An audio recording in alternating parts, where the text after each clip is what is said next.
Eh bien, mesdames et messieurs, donc, nous reprenons, comme je vous l'ai annoncé tout à l'heure, nous restons dans un sujet qui reste assez proche. Améliorer ce qu'on appelle l'ETA, donc le temps estimé d'arrivée. Est-ce le nouveau Graal de la gestion des tournées? Donc, on reste dans ces problématiques de la gestion du temps et en plein dans le field service. Effectivement, aujourd'hui, à l'heure où on peut suivre en temps réel sur l'écran de son smartphone le cheminement d'un VTC qu'on a commandé, on accepte de plus en plus difficilement l'idée de se dire qu'on va se bloquer une demi-journée à la maison pour attendre un produit qu'on a commandé sur Internet ou pour accueillir un technicien qui vient pour une réparation et qui pourrait arriver entre 8 heures ou 13 heures.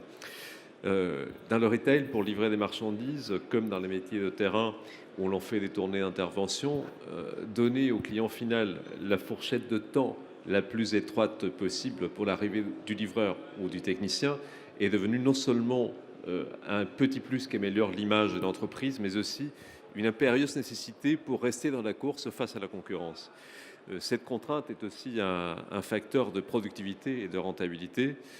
Dès lors, réduire l'ampleur de cette fourchette d'arrivée qu'on va donner au client final en donnant un ETA, donc un temps estimé d'arrivée précis, est vraiment devenu le nouveau Graal des métiers de terrain et de la logistique.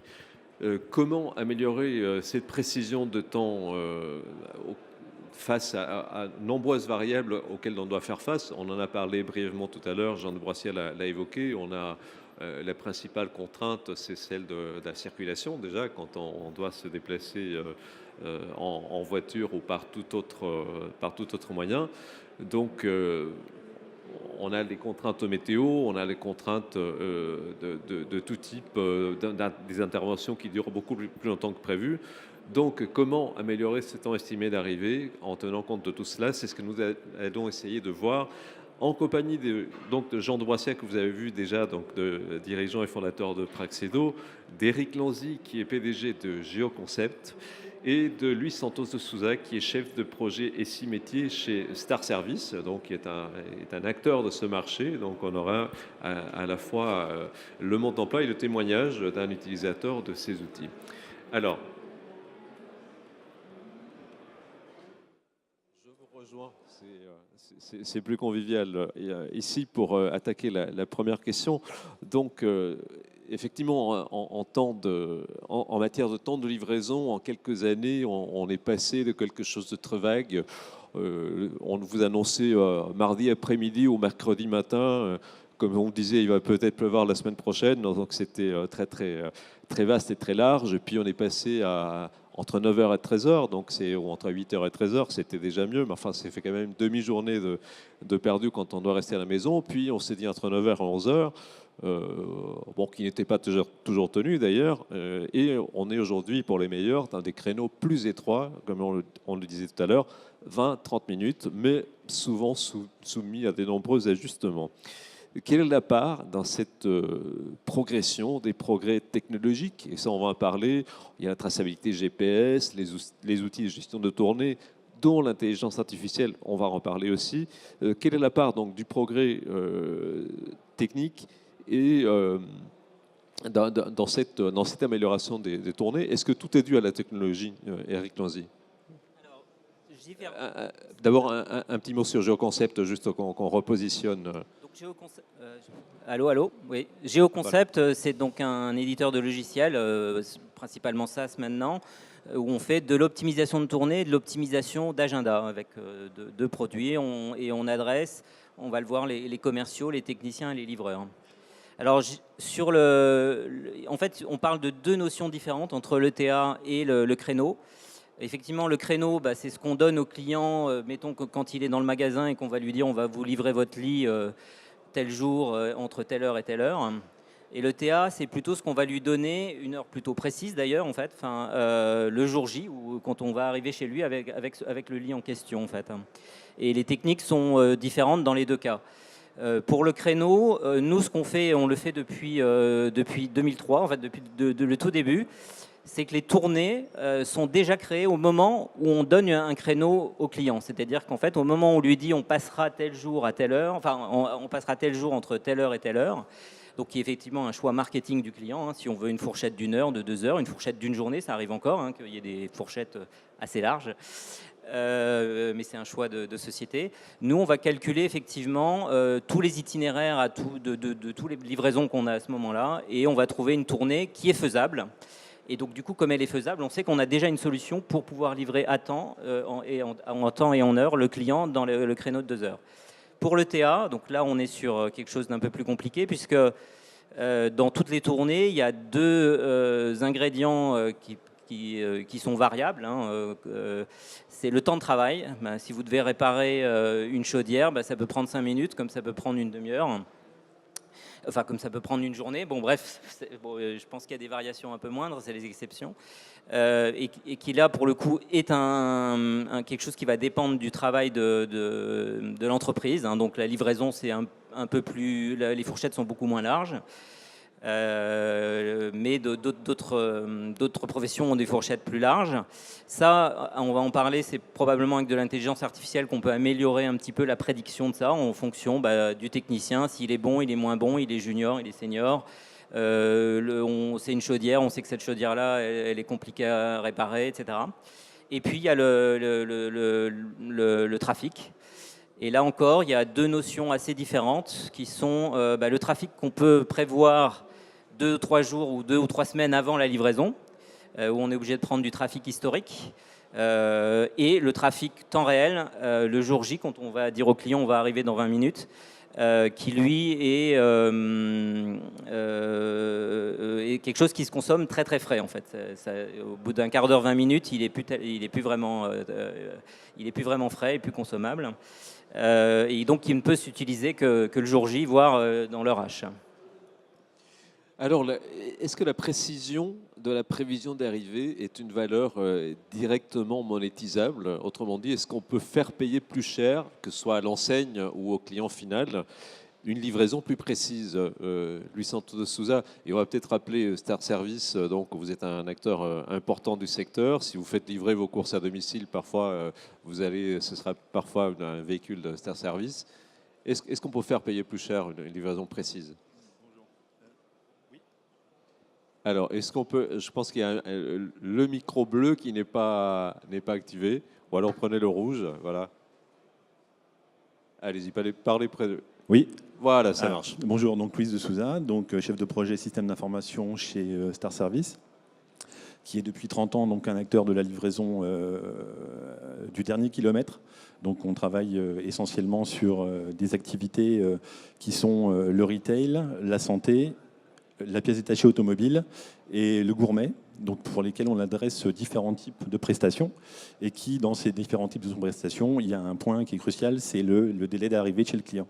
Donc depuis 2001, on travaille déjà avec des solutions qui nous permettent aujourd'hui d'aller réaliser des optimisations de tournée, effectivement, qui permettent aujourd'hui de donner, on va dire, tout à fait une heure approximative d'arrivée pour le chauffeur et pour l'organisation de la tournée en elle-même. Il faut savoir que depuis 1999, on fait déjà des optimisations de tournée en créneaux déjà bien tendus, puisqu'on adressait depuis 1999 des créneaux de 2 heures.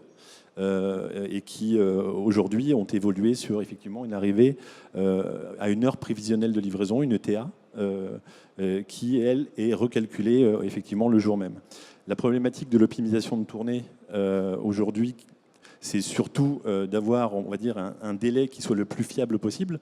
Donc quand vous optimisez en J-1, c'est que vous avez potentiellement utilisé des statistiques de temps de route, donc vous n'avez pas la réalité du trafic. Hein, quand vous optimisez en J-1, vous allez avoir la réalité du trafic sur le jour même et potentiellement devoir faire face à tous les aléas. Hein. Le camion poubelle qui livre dans la rue, qui bloque le chauffeur pendant 20 minutes. Vous avez potentiellement la manifestation qui va bien, les intempéries. Et tous ces éléments-là vont effectivement affecter l'ETA en elle-même. D'où l'intérêt aussi, lors de l'optimisation de tournée, de laisser le maximum de flexibilité en fait, au niveau de la tournée pour avoir un délai de réaction, pour ne pas mettre en péril le créneau de livraison du client. Maintenant, à savoir si c'est monétisable, je dirais oui, puisque au final, ça a un coût qui est évident. Aujourd'hui, desservir des clients sur un créneau affiné, c'est mettre en œuvre des moyens qui sont potentiellement plus conséquents pour arriver à l'heure. Donc, c'est ce que fait aujourd'hui Star Service. En clair, un livreur qui a moins de clients à livrer peut-être. Exactement, Mais, voilà. moins de clients à livrer, avec des tournées qui sont, on va dire, plus flexibles pour le chauffeur pour respecter ses créneaux de livraison. Il y a des différences évidentes entre les différents, on va dire, différentes prestations qu'on va adresser, hein, quand on est en retail, quand on est en healthcare. Quand on est en gourmet, par exemple pour la livraison de plateaux repas, on va devoir gérer les tournées et les temps de déplacement des livreurs de différentes façons, puisqu'au final, quand vous attendez votre repas entre midi et 1h pour une réunion, vous n'avez pas forcément le loisir de dire à vos invités, écoutez, la livraison va avoir 1 heure de retard. Donc c'est hyper important et on va vraiment être sur des créneaux hyper tendus pour ce type de prestations. Je pense que c'est encore plus tendu quand on a faim. Donc, oui, encore plus. Ça parce qu'on approche en plus de l'heure du déjeuner. Donc, voilà. Après, sur le médical aussi, et bien évidemment, quand vous avez un patient qui est en hospitalisation à domicile et pour lequel vous devez, on va dire, livrer des produits, que ce soit des pansements pour une infirmière qui attend effectivement le passage du livreur. Là aussi, on se doit d'être le plus précis possible au niveau de l'arrivée. Donc du fait, effectivement, d'aller ajuster au mieux la tournée du livreur, les compétences du livreur pour faire cette tournée. Et effectivement, l'information qu'on va donner doit être la plus fiable possible. Jean de Broissia, cette fourchette aujourd'hui de 20 minutes dans le meilleur des cas, est-ce qu'on peut espérer la réduire encore ou on a atteint un seuil au-delà duquel on ne pourra pas faire mieux? Alors nous, Praxedo, on intervient dans le domaine ce qu'on appelle en anglais le Field Service Management, c'est-à-dire qu'on édite une plateforme SaaS de gestion d'intervention qui s'adresse aux entreprises qui ont des techniciens sur le terrain. On équipe plus de 600 entreprises aujourd'hui. J'ai cofondé l'entreprise il y a maintenant 13 ou 14 ans. Je pense que le grand point fondamental, la grande révolution finalement pour le secteur des techniciens, ça a été l'arrivée du temps réel. Le monde d'avant, c'est une population qui récupérait leur travail via des bordereaux papier. Et puis, ils partaient faire leur tournée et ils revenaient le soir, voire en fin de semaine, pour remonter les comptes rendus d'intervention. Et donc, en cours de journée, c'était le trou noir, il n'y avait aucune information du terrain qui était remontée. Donc, l'arrivée du temps réel, évidemment, repose sur des outils mobiles, smartphones ou tablettes, qui permet du coup à l'entreprise de savoir en temps réel où en est le technicien dans le déroulement de sa journée, du planning de journée. Et il y a effectivement une inconnue qui est très forte, qui est la durée d'intervention. Ça, c'est un point qui est fondamental et que je pense qui est plus fort dans le monde des techniciens par rapport au monde de la livraison, j'imagine. On a beau analyser le passé, les durées moyennes d'intervention en fonction du type d'intervention pour essayer de prédire une durée moyenne future et donc se dire que ce type d'intervention va durer par exemple 1h15 minutes en fonction des données du passé.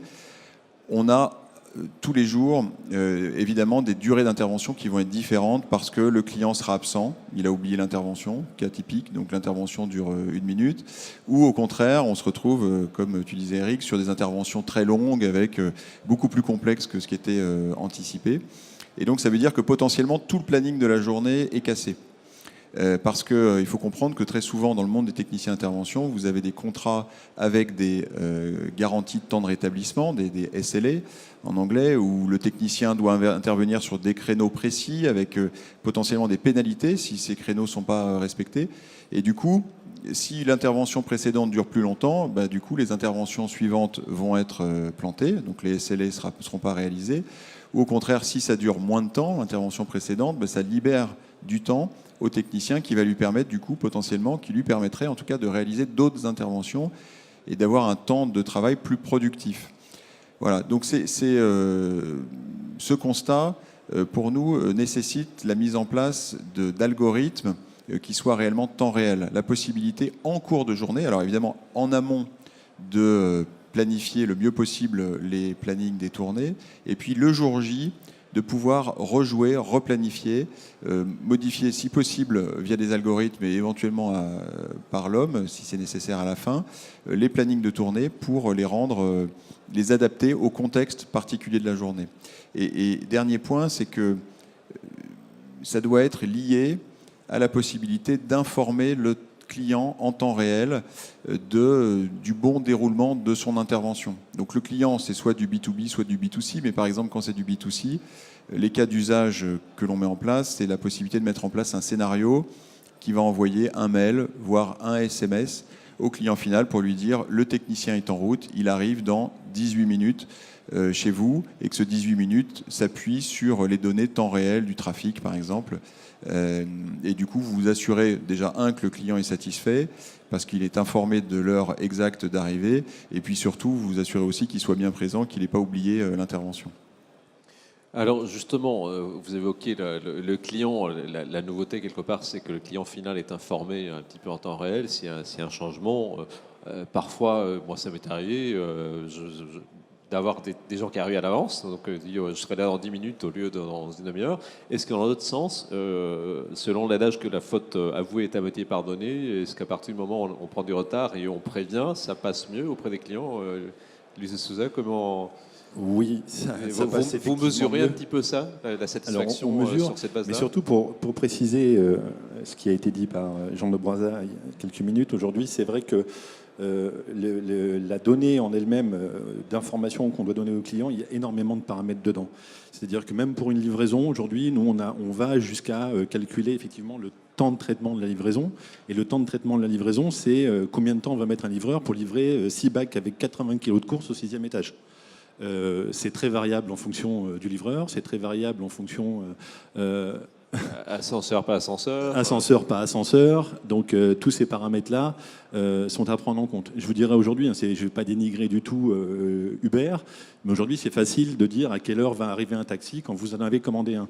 Mais dire, effectivement, donner un créneau de 20 minutes au 15e client de la tournée du chauffeur en prenant en compte tous les autres paramètres de livraison des 14 autres, c'est beaucoup plus complexe. Et donc tous ces paramètres-là sont à prendre en compte et bien évidemment, au fur et à mesure de l'avancée de la tournée, ça va beaucoup changer la donne en fonction de la performance du livreur et effectivement de tous les aléas. Aujourd'hui, c'est vrai que nous, on a noté chez les clients, on a mesuré effectivement surtout les appels au service client de nos donneurs d'ordre qui sont réduits du fait qu'aujourd'hui on envoie des SMS directement avec le tracking livreur et avec l'heure prévisionnelle de livraison pour les clients finaux. Et ça permet de réduire la quantité d'appels au niveau des call centers et c'est directement mesurable effectivement en réduction effectivement des effectifs des call centers. Donc après, les autres problèmes sont dus potentiellement à des manquants, des choses comme ça. Mais effectivement, au niveau du temps, ça permet d'avoir directement une vision sur le temps d'arrivée du chauffeur. Et ça, c'est effectivement très important pour nos donneurs d'ordre. Pardon.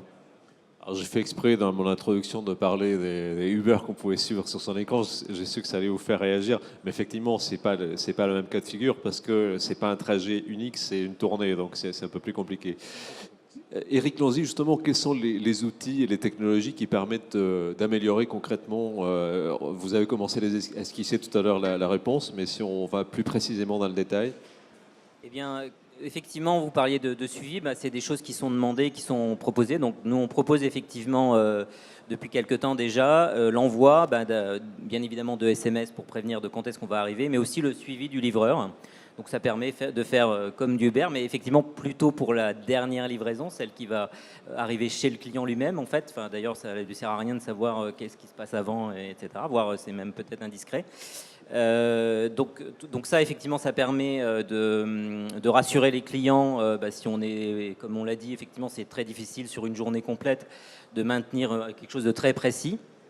Donc du coup, ça permet au client de s'organiser lui aussi le jour J. Si vous le prévenez à l'avance, peut-être que s'il ne travaille pas très loin, il n'est pas obligé de prendre une demi-journée de congé. Il peut simplement attendre le SMS et rentrer chez lui juste un petit peu avant. Et ensuite, pour améliorer tout ça, il y a effectivement la partie trafic. Là, pour le coup, je pense que c'est vraiment un sujet global, c'est-à-dire que ce n'est pas client par client. Et c'est vraiment plutôt, moi je pense que c'est vraiment le travail des sociétés qui font les cartes. Il y en a peu sur le marché, TomTom, IR et Google Maps en fait. Et il faut pour ça, et c'est ce qu'ils ont eux, un certain nombre de capteurs, ils appellent ça des probes en anglais, qui leur permettent de savoir à tel jour, telle heure, on roulait sur tel segment, à telle vitesse, etc. Et donc de faire des statistiques. Et bon, pour l'instant, c'est pas encore parfait, mais ça s'améliore au fur et à mesure. Je pense qu'ils vont mettre aussi un petit peu d'IA là-dedans pour prendre en compte aujourd'hui ce qui est pas pris en compte, enfin ce qui n'était pas pris en compte, maintenant ça l'est, c'est les vacances scolaires, ce qui change du tout. J'imagine que vous avez aussi ce sujet-là. Et bien évidemment, donc je parlais, donc là c'est sur la partie trafic, et puis il y a la partie intervention, donc durée de l'intervention. Donc là, un petit peu d'intelligence artificielle va permettre d'améliorer la prédiction d'une intervention en prenant en compte, est-ce que c'est, si je prends toujours l'exemple des chaudières, mais on a d'autres clients, mais est-ce que c'est une vieille chaudière, est-ce que c'est un tel modèle qui est difficile à réparer, qui a plutôt tel type de panne en général, est-ce que c'est quelqu'un qui est compétent, pas compétent, etc., qui va améliorer, mais comme le disait Jean, ce sera jamais parfait, hein, il y a toujours des impondérables, il y a une variance dans ces moyennes. Mais c'est effectivement les outils qui vont permettre d'améliorer cette prévision d'ETA en fait, chez le client. Jean de Broissiat, vous disiez tout à l'heure, avant, à l'époque du papier, une fois que le livreur était, ou le technicien était parti, c'était le trou noir pendant toute la journée. Aujourd'hui, on voit que la géolocalisation fait des progrès, les réseaux Internet haut et bas débit progressent, le coût des capteurs et des tags baisse. Est-ce que cet arsenal technologique permet de faire face aux imprévus, donc accidents, grèves, intempéries? Est-ce qu'on arrive à mieux gérer avec ces outils l'imprévu, justement, quel qu'il soit? Disons que sur le temps de l'intervention, on peut, via des cas d'usage logiciels, permettre aux techniciens de mieux utiliser, par exemple, le temps qu'il aurait en plus en cours de journée. Donc typiquement, nous, on a développé des cas d'usage où le technicien peut, lorsqu'il a terminé son intervention plus rapidement que prévu, visualiser sur une carte sur son terminal mobile toutes les interventions à proximité qui doivent être réalisées dans la semaine ou dans le mois, par exemple, et qui n'ont pas été planifiées pour qu'il puisse venir s'auto-planifier en cours de journée une intervention. Donc ce genre de cas d'usage, clairement, ça repose sur le temps réel, ça repose sur le fait qu'on a l'information que le technicien est disponible et surtout qu'on donne à la disposition du technicien l'ensemble des interventions qui sont à planifier à proximité de lui. Ensuite, le deuxième cas d'usage évident, c'est dont sont friands les techniciens, c'est le fait d'associer à une application mobile de gestion d'intervention comme Praxedo des outils type Waze. C'est très simple, mais ça, c'est clairement un usage qui est hyper bénéfique pour le technicien, qui permet en termes de conduite du changement, de faire en sorte que l'outil soit vu clairement comme une aide pour le technicien. Il faut voir on se posait la question tout à l'heure de l'acceptation des applications mobiles par les techniciens terrain.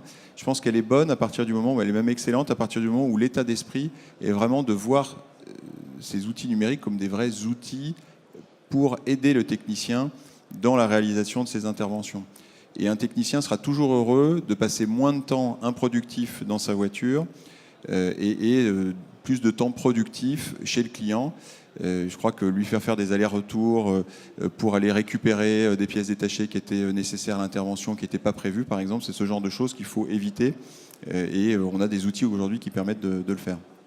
Alors, dans le cas où un technicien s'auto-saisit d'une intervention qui n'était pas prévue, est-ce qu'il y a des incentives aussi? Parce que, bon, en même temps, c'est du boulot en plus. Donc, est-ce qu'il est incentivé de manière ou d'une autre? Alors, il faut savoir que les techniciens, maintenant, sont commissionnés. Hein. C'est très souvent le cas. Donc, très souvent, ils ont un intérêt au chiffre d'affaires. C'est pas aussi fort que les commerciaux, mais il y a quand même cette tendance. Et puis, dans d'autres cas aussi, c'est plus vite je fais le travail, plus vite je rentre chez moi. Hein. Donc, ça peut être aussi ce cas-là. Voilà, donc, ils ont un intérêt à avoir un planning qui soit le plus dense possible et pas avoir des trous improductifs en cours de journée. Louis Souza, je vois sourire. Un petit commentaire à ça, non? Oui, parce qu'aujourd'hui, nos solutions aussi s'adressent effectivement aujourd'hui à des chauffeurs-livreurs qui, effectivement, doivent être incentivés pour réaliser correctement leur travail. Donc, on va passer par, effectivement, on va dire on a pris le choix de faire un peu de gaming au niveau de l'application et surtout de collecter le maximum d'informations et pour donner des points effectivement au chauffeur-livreur quand on va dire son travail est correctement réalisé. Derrière, on va adresser aussi différents types de populations livreurs puisqu'on a à la fois les livreurs internes et les livreurs qu'on dit externes, qui sont des prestataires qui travaillent aussi pour nous et pour lesquels on ne va pas forcément mettre à disposition les mêmes fonctionnalités au niveau des outils, puisque, comme le disait tout à l'heure Jean de Brossiat, on va aussi permettre au livreur de prendre directement des courses lui-même, c'est-à-dire qu'il va pouvoir passer sur des magasins pour, on va dire, dégorger les activités. On lui laisse le libre choix, effectivement, d'aller récupérer ses courses. Et à partir du moment où, effectivement, la course va être récupérée, là, on va démarrer tous les calculs liés à l'ETA qui seront envoyés aux clients finaux. Donc, on fait à peu près, on va dire, pour des activités différentes, à peu près les mêmes analyses et les mêmes réflexions au niveau de l'utilisation des outils. Alors, la planification des tournées est une partie clé du métier. Quelle est aujourd'hui la part de l'humain dans la qualité de cette planification et surtout dans l'exécution des tournées? Est-ce que l'expérience des bons gestionnaires de tournées et des bons chauffeurs peut être mise en algorithme aujourd'hui? Jean de Brossiat, je vois. Alors, Éric Lanzy ensuite. Nous, on a mis en place dans Praxedo donc des algorithmes qui permettent, on a un module qui s'appelle Smart Scheduler qui permet de construire de façon automatique les tournées en temps réel. Et néanmoins, on a souhaité à la fin, au résultat, laisser une validation humaine de la conduite d'activité qui visualise les tournées qui sont proposées par l'algorithme, qui peut changer un certain nombre de critères, un certain nombre de contraintes qui ont été fixées en amont, éventuellement rejouer ces algorithmes, puis valide les plannings. Donc on a souhaité garder cette validation humaine qui nous paraît plus réaliste par rapport à notre connaissance du marché.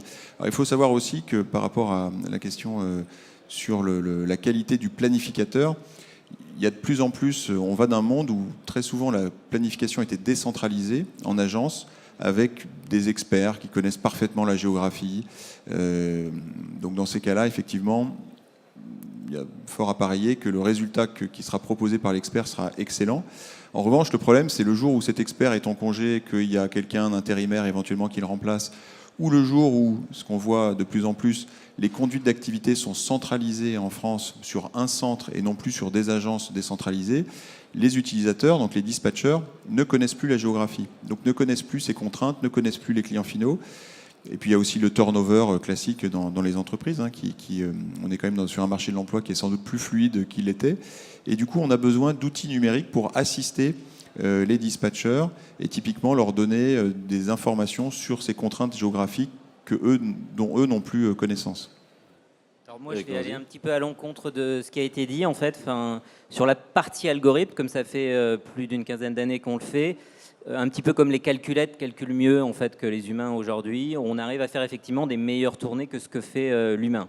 Néanmoins, en fait, bien évidemment, on n'arrive pas toujours à tout coder dans le côté algorithme, et donc on va laisser l'humain, on lui laisse deux éléments, effectivement, soit de guider l'algorithme, donc recherche de créneau, un client vous appelle quand est-ce qu'on va le livrer pour lui proposer un créneau, on va lui laisser choisir une optimisation, choisissant le livreur ou le technicien, sans le choisir, en laissant la machine le choisir, en choisissant une plage de journée, en disant que c'est le matin qu'il faudrait faire le matin, le client demande le matin, des choses comme ça.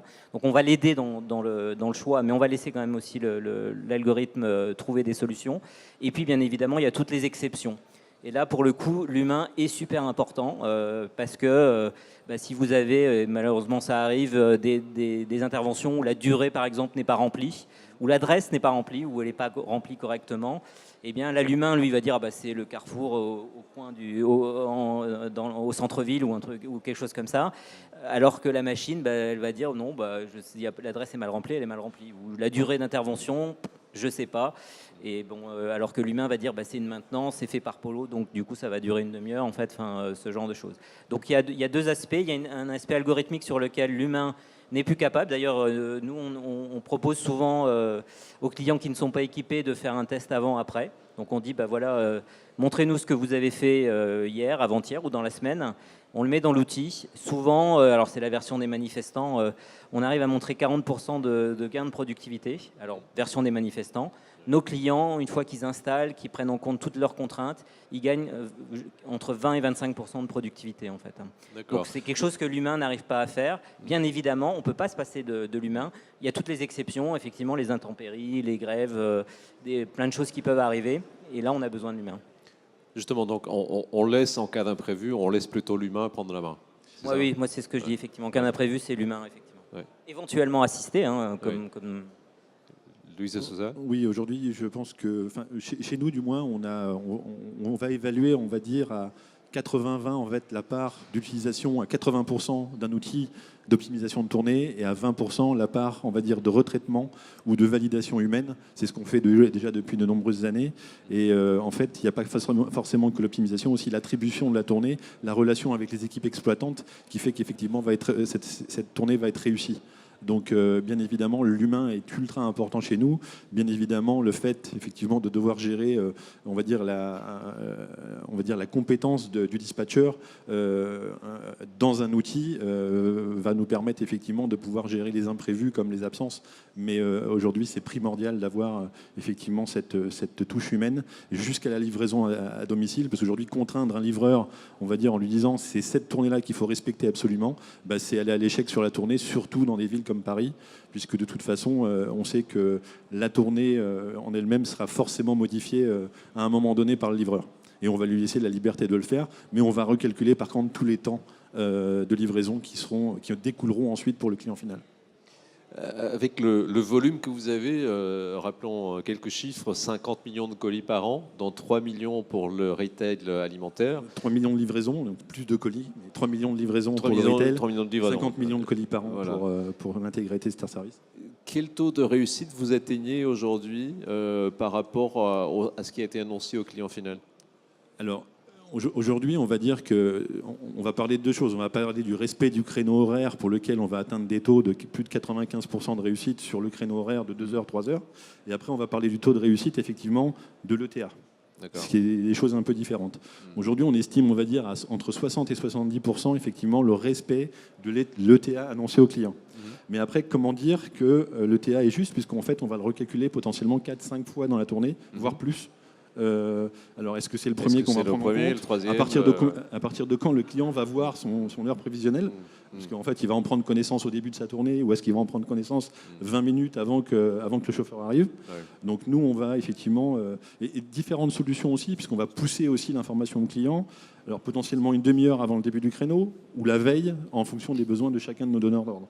Donc tout ça est très aléatoire, et on estime aujourd'hui, on va dire, à 60-70% la réussite sur le créneau prévisionnel, on va dire, ETA.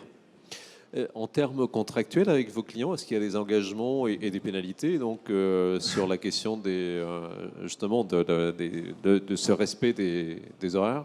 Comme c'est contractuel, on ne va pas forcément en parler, mais effectivement, je dirais qu'aujourd'hui, c'est assez ambigu de gérer, on va dire, des pénalités sur les retards, hein, puisque c'est vraiment très aléatoire. Le retard, il va être conditionné aussi par la mise à disposition de la marchandise qui nous est faite, qui peut elle aussi être en retard. Donc c'est très très complexe à aborder. Nous, on va plutôt parler de qualité de service global, hein, puisqu'il y a aussi les produits manquants, les inversions de livraison qui peuvent arriver, l'attitude de livreur en face du client, et il n'y a pas forcément simplement ce délai de livraison-là qui est pris en compte dans aujourd'hui les éventuelles pénalités ou des éventuelles restitutions qu'on va faire au client final. C'est un indicateur parmi d'autres. C'est un indicateur parmi d'autres.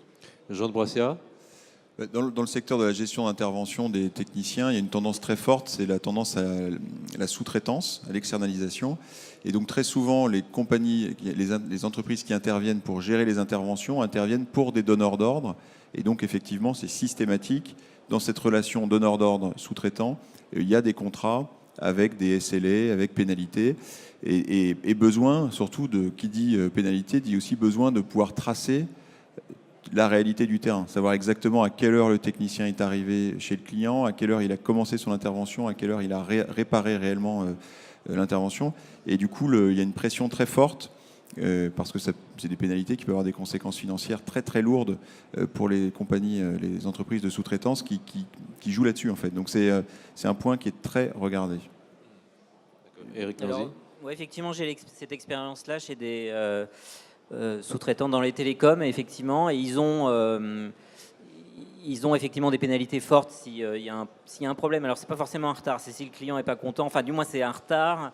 Et du coup, ils arbitrent entre, puisque les créneaux ont été pris par l'opérateur, en fait, donc des créneaux de 2 heures, qui ont été pris simplement en équilibrant les créneaux, c'est-à-dire en disant entre 8h et 10h, j'en ai 40, entre 10h et midi, j'en ai 40, etc. Mais sans prendre en compte la dimension géographique. Et du coup, quand ils essayent de faire des tournées avec ça, ils n'arrivent pas à respecter les horaires, en fait. Et on a fait justement un test avant-après pour un de ces opérateurs, enfin, de ces sous-traitants. Et on s'est rendu compte que c'était pas faisable. Et donc, du coup, que l'offre qu'on propose de dire on va vous économiser n'était pas possible. Il fallait rajouter 10 techniciens sur 70. Et après, on a creusé un petit peu plus. Et en fait, forcément, ils étaient très en retard. En fait, 1h30 en moyenne. Et 5 heures pour certains clients sur une journée de 7 heures. Donc, ça fait 7-8 heures, en fait. Et par contre, ils s'arrangent, mais du coup, c'est pas très organisé. Ils s'arrangent avec les clients pour dire est-ce que je peux venir plus tôt, est-ce que je peux venir plus tard. Et si le client dit oui, en fait, il n'y aura pas de problème et donc il n'y aura pas de pénalité, en fait. Mais d'où l'intérêt d'organiser les tournées au tout début, au moment où on prend le rendez-vous avec le client, quoi. Au moment où on donne le créneau au client, on s'impose une contrainte. Et si cette contrainte-là, on sait qu'elle est déjà vérifiée dans une tournée existante, on n'aura pas de problème, c'est une tournée déjà optimisée. Et si elle ne l'est pas, ça va devenir une contrainte et qui va peser de plus en plus parce que vous allez prendre d'autres contraintes qui peuvent être incompatibles avec la compétence dont vous avez besoin, par exemple. Quand on veut améliorer la précision de ces livraisons, faut-il beaucoup investir? Est-ce qu'il y a un mur de l'argent à arriver au plus près possible de cette limite, de cette petite fourchette de 20 minutes de temps? Question ouverte. À qui veut s'en saisir? Est-ce qu'il faut... Alors nous, en tout cas, on est éditeur, donc ce qu'on propose, c'est justement tout l'intérêt, c'est d'avoir une solution packagée qui permette de répondre à tous les besoins des techniciens, des entreprises qui sont dans notre cible. Donc la technologie est disponible, que vous ayez 5 utilisateurs ou 1000. Donc c'est l'intérêt des solutions SaaS. Donc on ne peut pas dire qu'il y a une barrière à l'entrée, qu'il y ait un coût de mise en place qui soit un frein au déploiement de ce type de projet. Oui, Star Service a pris le parti effectivement on va dire de développer beaucoup de ces solutions en interne. Donc on sait effectivement ça coûte de l'argent, ça coûte du temps de réflexion, ça coûte de l'investissement humain pour sur le terrain remonter toutes les infos qui vont bien, et ça coûte aussi effectivement en solutions technologiques parce que quand vous appelez des API Google pour les temps de route, quand vous appelez effectivement, vous travaillez avec des éditeurs, que ce soit GeoConcept ou d'autres, vous allez payer des solutions bien évidemment. Donc directement pour nous effectivement ça va être une source effectivement de charge qui est importante pour une entreprise de transport. Bien évidemment, ça va de soi aujourd'hui, on ne peut pas faire sans, puisque c'est la demande client en elle-même qui fait qu'on doit se conformer à ça. Mais on va aussi, on va dire, réduire ses coûts, enfin répercuter ses coûts sur la livraison finale. Donc, Éric Lanzy. Alors effectivement, sur le raccourcissement du créneau proposé au client, en fait, après, il y a une limite de coût, c'est-à-dire le coût qui est acceptable pour le prix de livraison du client, dont on sait qu'il est... Amazon essaye de proposer un coût gratuit avec d'autres, en faisant des abonnements, des choses comme ça, parce que c'est un frein quand même à la vente. Et forcément, plus on réduit ce créneau, et plus on va avoir besoin de tourner, en fait, et donc de camions. Et nous, ce qu'on fait, par exemple, effectivement, comme on dit, on va, au moment où on donne le créneau, on a une tournée. Mais on est peut-être 2-3 jours, voire une semaine avant, et il va y avoir de nouveaux rendez-vous, de nouvelles livraisons à faire. Et donc on va faire des optimisations batch, c'est-à-dire la nuit, on va tourner la nuit, et on va réessayer de réoptimiser tout en respectant le créneau qu'on a donné au client. Ça peut tout changer, ça peut complètement changer les tournées pour essayer encore d'améliorer. Si vous avez un créneau de 20 minutes, ça vous donne beaucoup moins de temps de liberté que si vous avez un créneau de 2 heures ou si vous avez un créneau de 4 heures, etc. Alors après, effectivement, il faut faire un compromis entre le coût que ça et l'avantage marketing ou commercial que vous avez avec ça. Et nous, on permet de faire des simulations, et donc du coup, vous pouvez dire, tiens, ben, si je passe d'un créneau de 4 heures à un créneau de 2 heures, ou le contraire. Par exemple, pour l'opérateur télécom dont je tairai le nom, on leur a montré qu'effectivement, en passant à 4 heures, ben, il n'y avait plus forcément besoin de prendre un rendez-vous en temps réel et de pouvoir respecter cette fois-ci l'engagement client. Après, c'est un choix. Est-ce que 2 heures, 4 heures, c'est pas la tendance, hein, mais voilà.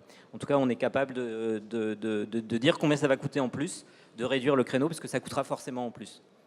Alors, il y a ces données à la fois techniques, enfin technologiques, les efforts que vous faites pour réduire ce temps d'incertitude, et il y a un contexte marché qui...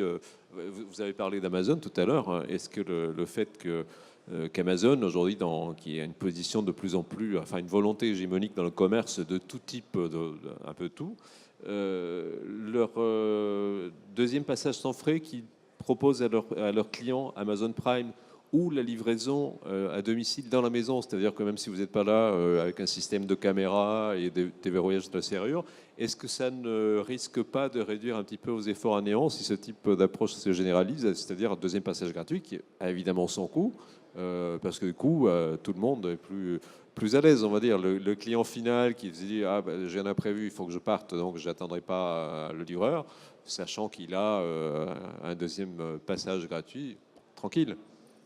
Est-ce que ça aura un impact sur vous? Alors, peut-être que pour Star, ça peut poser un sujet. Pour nous, on fera une optimisation de tournée en plus pour le deuxième passage. Hein, mais pour un acteur tel que vous, ça a un impact, mais effectivement, ça a toujours un coût parce que la livraison, elle est toujours offerte, elle n'est jamais gratuite. Elle est offerte par nos clients. Donc, effectivement, quand nous, on passe 2 fois, ça dépend en fait de la responsabilité du premier échec, en fait.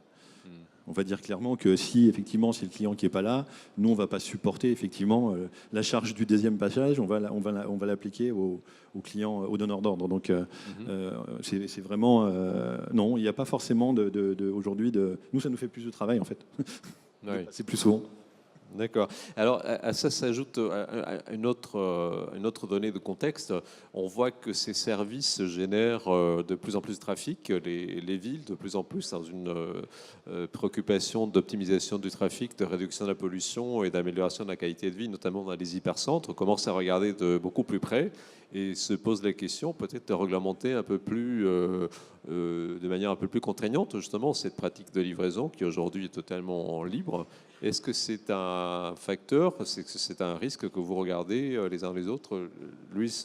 Oui, alors nous, on s'en préoccupe déjà depuis à peu près 15 ans, puisqu'on a fait effectivement les premiers tests avec des véhicules GNV électriques il y a à partir de 2003, on va dire. Et aujourd'hui, Star Service est l'un des plus gros acteurs en fait, au niveau du parc, on va dire éco-responsable, puisque en privé, on a un peu plus de 200 véhicules aujourd'hui, qu'ils soient électriques ou GNV, en place sur Paris. Le choix de la mairie de Paris a été effectivement aussi de supprimer les véhicules diesel de Paris en 2024. On se demande un peu comment ça va être possible, parce qu'il y a quand même aujourd'hui par an 200 millions de tonnes de marchandises qui sont livrées à 90% par la route, donc c'est un peu compliqué. Bien évidemment, on y travaille énormément. On travaille sur effectivement les nouvelles technologies. On a testé des véhicules à hydrogène aussi, qui permettent aussi d'aller vers d'autres technologies. C'est quelque chose qu'on regarde de très très près du fait justement de notre activité urbaine et des choix aujourd'hui de la mairie de Paris qui sont ce qu'ils sont et auxquels on doit se conformer. Alors, si on se projette un peu dans un avenir proche, dans ce que peut être l'évolution de votre métier, la livraison de colis dans la voiture des clients, donc il y avait des tests qui avaient été faits en Allemagne notamment, donc où que soit la voiture, donc l'appareil, on déverrouille le coffre avec un code unique, on va refermer, ou la livraison par drone, ou des petits robots roulants qui vont livrer, c'est des choses que vous regardez aussi Oui, on regarde aussi. D'ailleurs, on a développé un drone qui permet notamment d'adresser un certain nombre de prestations dans le médical, puisqu'aujourd'hui, la gestion des drones à Paris, c'est juste pas possible. Ouais. Par contre, mettre un drone dans un CHU, à l'intérieur du CHU, pour aller, on va dire, du laboratoire d'analyse jusqu'au patient ou inversement, Ouais. ça, c'est quelque chose qu'on a déjà testé donc, sur notre activité healthcare. C'est opérationnel ou c'est juste... Alors, c'est des tests qui sont réalisés. Alors, Ouais. ça fonctionne. Donc, Ouais. après, les autorisations, effectivement, c'est un peu plus complexe à avoir pour voler Ouais. au-dessus de certaines zones, hein, les centrales nucléaires, Paris intramuros, les prisons et tout ce qui s'ensuit. Donc, on regarde énormément ça. Je sais que la Poste aussi travaille énormément sur ces choses-là, notamment avec des véhicules qui suivent les facteurs. J'avais vu ça au ICTL récemment. C'est des choses qui aujourd'hui sont potentiellement assez intéressantes à voir. Pour nous, c'est un peu plus complexe, hein, le robot qui monte les étages, mais on pourrait peut-être y arriver un jour. C'est pas encore d'actualité. Ah, il y a des petites vidéos qui tournent sur les progrès de Boston Dynamics là-dessus, et on voit des robots qui font le parcours des combattants qui sautent. Mais bon, c'est peut-être pas pour demain. Une dernière question, et si on se projette encore un tout petit peu plus loin, la voiture autonome, est-ce que ce sera la fin de la livraison faite par des humains? Parce que du coup, la voiture autonome, elle a besoin de personne pour... Oh oui, bah, elle va pas aller dans les étages la voiture, hein. Donc il faudra Oui, toujours le petit robot qui va bien. Mais par contre, que l'assistance, on va dire, au livreur soit faite par une voiture autonome, pourquoi pas, effectivement. Déjà pour les problématiques effectivement de temps de conduite, éventuellement, pour améliorer les temps de conduite des livreurs. J'y crois plus pour le poids lourd que vraiment pour la livraison urbaine. Mais je ne pense pas qu'aujourd'hui ça va forcément réduire notre travail, hein. Je ne pense pas que les chiens de berger, par exemple, aient supprimé le travail de berger. Par contre, il a amélioré certainement aujourd'hui le travail, peut-être en réduisant effectivement le nombre de bergers sur la planète. C'est une belle image. Écoutez, on va rester là. On a peut-être le temps de prendre une ou deux questions rapidement dans la salle. Est-ce que nous avons, mesdames et messieurs, des questions pour nos orateurs?